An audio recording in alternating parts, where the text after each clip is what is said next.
我第一次咧見到呢一個30幾萬件嘅嘢，全部執埋一齊喺呢個景況。一間日本全國有成21間分店，從來未公開過嘅倉庫，究竟買取同埋修復程序係點樣呢？難しい先生。係咪洗衣粉個味？好噏喎，大佬！嗱，我好乾淨。呢間為咗俾學生都買到嘢而創立嘅買取店，40年嚟究竟係點樣定價，又點樣做到零假貨？專家仲教埋你一眼睇出伏位。こちらが本物で。點認啊，大佬？今集 Big Brand Theory 拆解日本最精緻買取店 RedTag。大家平時喺日本街頭會見到呢一啲嘅買取店，究竟知唔知道係賣乜嘢呢？其實買取喺日文即係指二手買賣，就好似 RedTag 係連鎖買取店，全國有成21間分店，會賣貨同時收貨。由開店到而家，遊客都可以做買取。今次 Alex 就帶咗啲私貨衫，睇下可以收翻幾多錢。第一件咧，我嚟緊買嘅咧就係 Beams Plus 嘅橙色 vest 啊。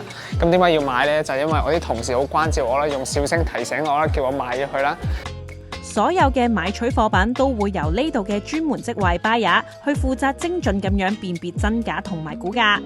Beams Plus ですと割とトレンドデザインのものが非常に多いブランドなので、新しければ新しいほどお値段が高く出せるっていうケースが多いので、セールで9000円ぐらいになってたんですね。なのでやっぱり二次市場見られてる方はセール価格より高いと売れないですし，所以件衫喺減價前賣咗佢，就會賣到最好嘅價錢啦。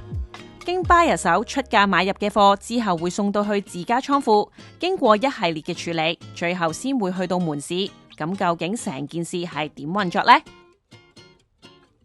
我哋而家咧就嚟到 RedTag 嘅貨倉啦，咁就係離東京大概1個鐘車程嘅谷保站。咁佢最高峰時期咧係有成50萬件貨喺入面嘅。哇！50萬件，50萬件。哦，50萬件，入去睇下，咁勁！倉庫係 RedTag 嘅心臟，總共分為3層。貨品會先經過1樓去處理，2樓同埋3樓係用嚟收納所有嘅貨品。存貨量要維持喺30萬至到50萬件，所以一直都冇被公開拍攝過。哇！我哋嚟到 RedTag 倉庫嘅2樓，係 RedTag 全部分店嘅衫同埋 RT 嘅衫咧，都會送嚟呢個倉庫嘅。我第一次咧見到呢一個30幾萬件嘅嘢，全部執埋一齊喺呢個景況。其實好多中意 fashion 嘅男仔或者女仔啦，都會想有自己衣櫃，然後俾好多靚衫包圍啦。而家俾咁多衫包圍咧，即係作為員工都會覺得好難揾啲衫啊。但係其實佢哋有啲簡稱喺上面嘅，好似去咗3版嘅圖書館，即係佢將所有嘢by cat 咁樣執晒入嚟。佢哋應該有自己嘅索書號咧，就係簡單啲。係，冇錯。RedTag 嘅內部有一本手冊，會寫晒所有嘅簡稱，按住服裝嘅風格同埋地區，員工要一眼就知道嗰一行究竟係乜嘢類別，真係少啲記性都搞唔掂啊！一樓就係成個倉庫嘅核心地帶，主要分為4個大區，鑑定、修復、標價同埋網店營運，亦都係一件買取貨品必經嘅程序。倉庫平均一日會收到2000至到3000件貨，就算 buyer 都會睇漏眼，所以想做到零假貨，倉庫鑑定人員就要按住專長嘅類別同埋品牌，人手逐件睇。今次就由2個倉庫 intern 一齊睇下究竟點樣揾真貨。我就覺得呢件摸落去呢，好似酒店啲毛巾，其實佢個 logo 係一模一樣嘅喎。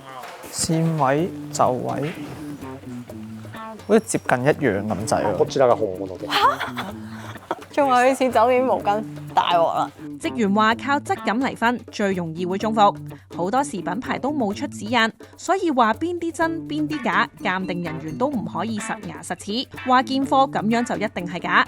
所以只要見到有少少唔同，就會先收埋做內部參考，多咗嘅就會銷毀，唔會流出市場。一番多いのは品質表示。例えば代理店の名前が入ってくるんですけど、ここがおかしくないか。もう商品が作られてるのは大体海外なので、日本でいうとおかしな日本語を使っていたりとかするので、そこは注意してもらえると分かりやすいかもしれない。標籤要細緻到睇電話有冇底線，品牌標誌背後有冇遺留布條。再深入少少，可以用 Atlas Studios 為例，要睇埋品牌標籤背後嘅配線，理論上係同產品有襯過色。このセンチ220×50センチって書いてあるんですけど、これこのサイズなんですけど、測ると違うの。45左右，係喎，35 cm。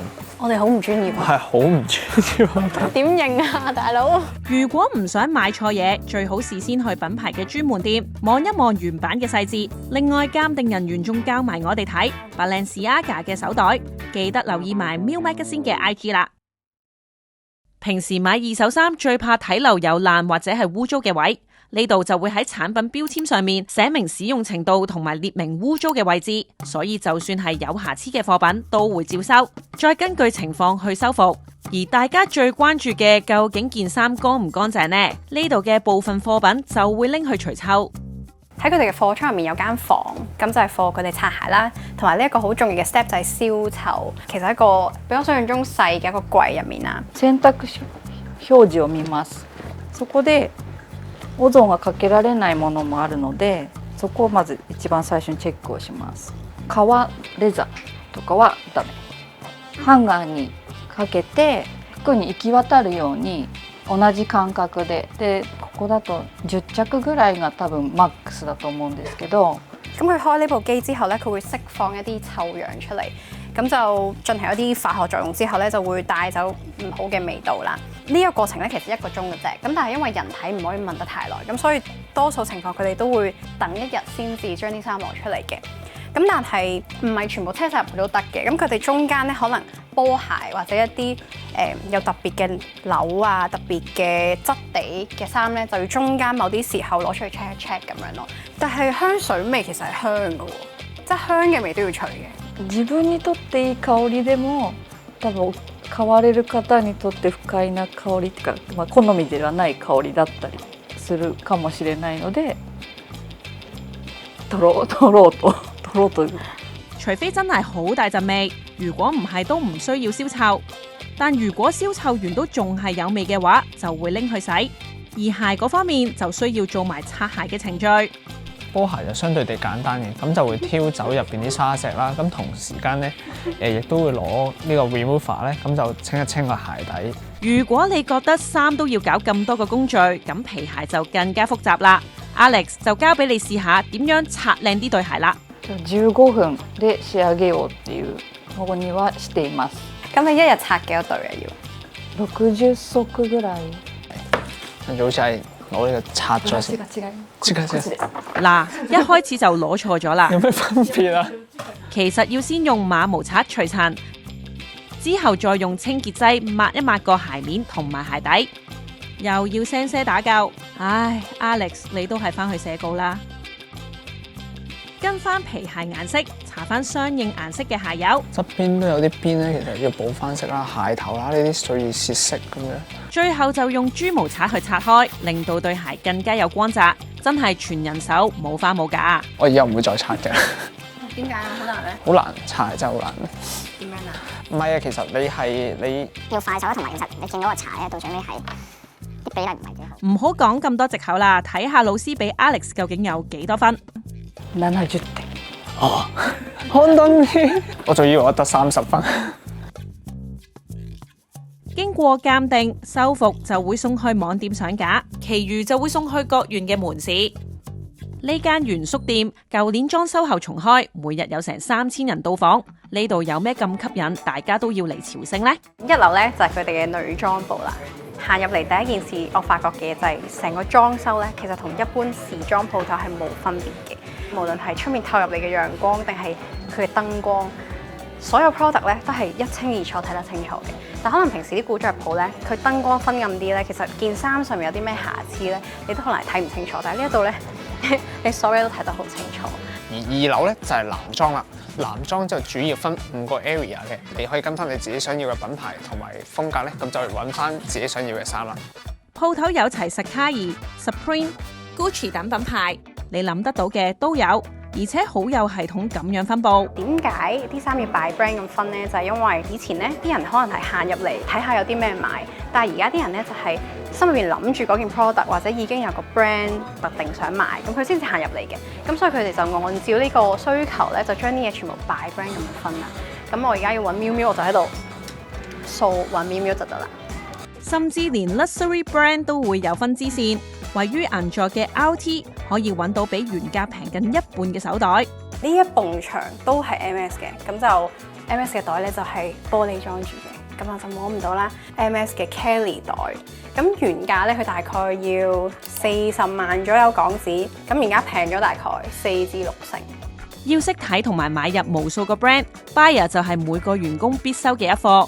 完成 buyer 工作之後，就可以按自己嘅興趣選擇做店長或者係網店，甚至係去倉庫做鑑定。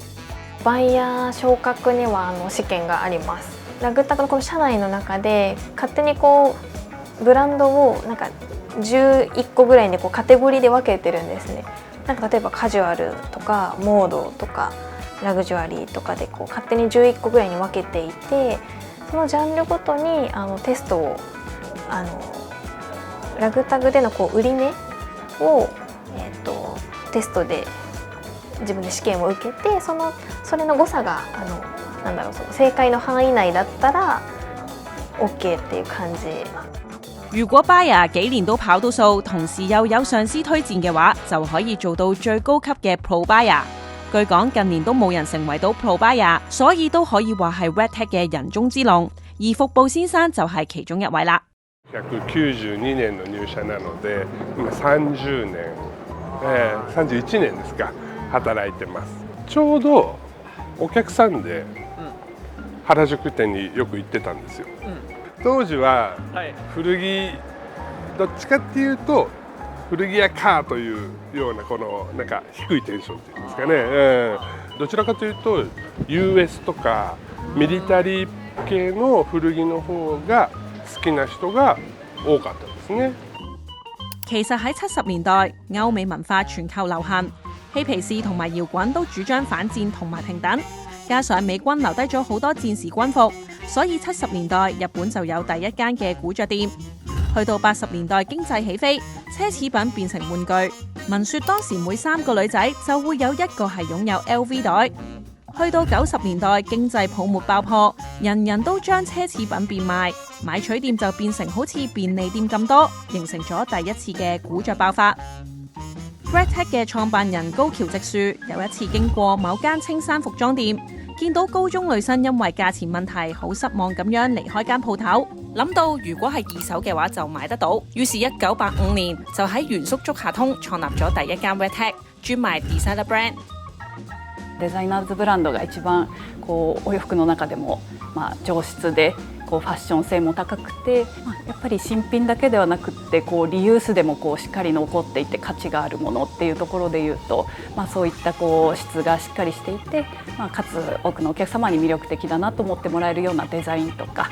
90年代至千禧年可以話係古着店同埋買取店嘅黃金時期。不過之後泛濫嘅 fast fashion 同埋簡約文化興起，對佢哋嘅生意都好大影響。2008年頃だったかなと思うんですけれども、ファストファッションがこう流行して、あとちょっとこうファッションのトレンドとしてその後にノームコアみたいなでたくさんの方がそういったお洋服を買うっていうような、その時期はやっぱりこう、その不景気リーマンショックですとか、そういった不景気も相まって、あとはコロナの方はまさにもう本当にもちろん日本人の方も、そういったお出かけの機会が少なくなってしまうと当然着ていく服っていうところもこう少しこう優先順位は下がってしまうので、そういった中でこうファッションにお金をかけるっていう方が少なくなった時期っていうところで、すごく厳しい時期ではあったかなと思ってます。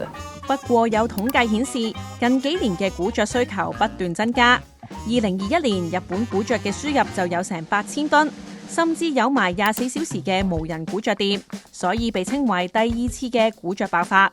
ファッションを必要としているからっていうところが大きいかなと思ってます。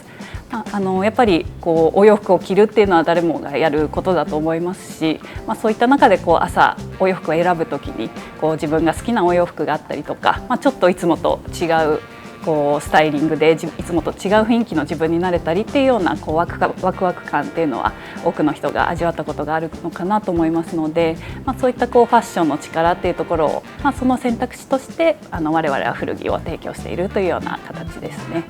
人間としての欲求がやっぱりあると思うので、好きなものを探してそれを着ていくっていうことで、いわゆるその新品のものと古着のものと良いものというんですかね、価値があるものはなんかいつでもお客様から支持をされるっていうことはなんかいいかなと思います。